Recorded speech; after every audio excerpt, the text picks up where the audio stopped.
And you also mapped out in the same piece the sort of historical sequence of events going back much further in time that are also, I mean, in terms of the having too much democracy, that process begins almost 100 years ago when we began to dismantle the Electoral College as a way of a tempering force against the passions of the people. And so this process over the course of the 20th century that did change the system and make it increasingly democratic, but also unleashed these.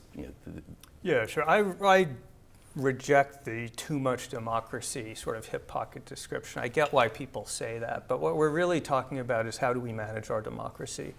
And the way it's set up by the founders is it's not plebiscitary, it's representative, and you have a system of processes. And that's so that people who don't turn out in primaries, which is basically 90% of the American public, also get represented. And it's so that you have enduring institutions like parties that have to be accountable for governing and results over time.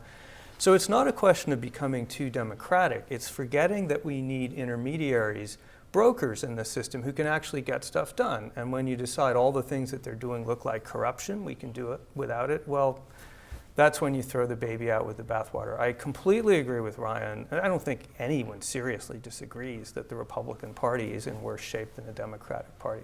The distinction I try to make is that chaos syndrome, it's like losing your political antibodies, losing your immune system so that outsiders can come in and take you over. Well, structurally, I think both parties are in fairly similar positions. Unfortunately for the Republicans, they have faced multiple attacks from outsiders. So they're the ones who have been most hit with this. But I'd also point out that the number 2 person in the Democratic race, astonishingly, was not a Democrat. Yeah. And if it had been up to Democratic voters, Bernie Sanders would have been out on Super Tuesday, just like that. So neither of the parties is able to defend its boundaries anymore, reward its supporters, disincentivize disloyalists, which means you get a lot of renegade politicians. You get a lot of sort of people who are self-recruited, who are in business for themselves, who owe nothing to anybody. That's Trump, that's Sanders, Ted Cruz. We're going to see others of that type emerge in 2020.